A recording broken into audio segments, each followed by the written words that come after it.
Gujarati cinema જગતના આશાસ્પદ art director કુંજ અઢિયાનું હોસ્પિટલમાં સારવાર દરમિયાન મૃત્યુ થયું. શું એમનું મૃત્યુ નાણાંના અભાવને કારણે થયું હતું? આ મુદ્દે ચર્ચા જરૂરી છે.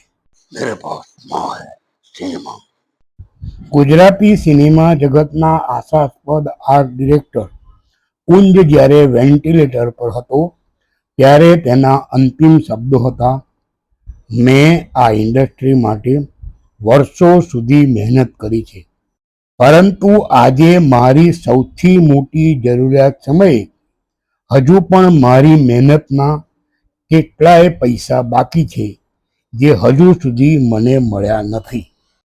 ગુજરાતી સિનેમા જગત બૂમ ઉપર છે.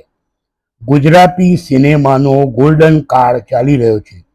ગુજરાતી સિનેમા થોડાક જ વર્ષોમાં વિશ્વને આંબી જશે જેવી મોટી મોટી અને સુફિયાણી વાતો કરનારા મોટા કલાકારો અને સરકારી તંત્ર માટે આ શરમજનક બાબત છે કે એક કલાકાર પૈસાના અભાવે મૃત્યુ પામ્યો અને તે પણ તેણે કરેલી મહેનતના બાકીના પૈસા જે લોકોએ તેમને ન આપ્યા અને અંતે એણે આ ફાની દુનિયાને છોડીને જતા રહેવું પડ્યું.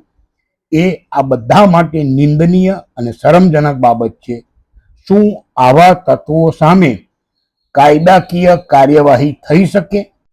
મોટા કલાકારો માટે લાલ જાજમ બિછાવનારા અને એમના માટે અઢળક ખર્ચા કરનારા નિર્માતા કે સર્જકો આવા નાના કલાકારોનું શોષણ કરે છે, તો શું આવા શોષિત કલાકારોનું કોઈ સંગઠન ગુજરાતમાં છે?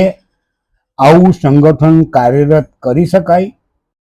જો આ કે આવા કિસ્સાઓ બહાર આવે તો બહુ જ મોટો ભૂચાલ આવી શકે છે અને આવું કરનારાઓ સામે કાયદેસરની કાર્યવાહી પણ કરી શકાય. હું તમામ કલાકારોને આહ્વાન કરું છું, જો તમારી સાથે આવી કોઈ પણ ઘટના ઘટી હોય તો બહાર આવી ને આવા તત્વોને ઉઘાડા પાડો, તો અને તો જ ભવિષ્યમાં આવો કોઈ આશાસ્પદ કલાકાર ફાની દુનિયાને છોડીને વગર કારણે ચાલ્યો નહીં જાય.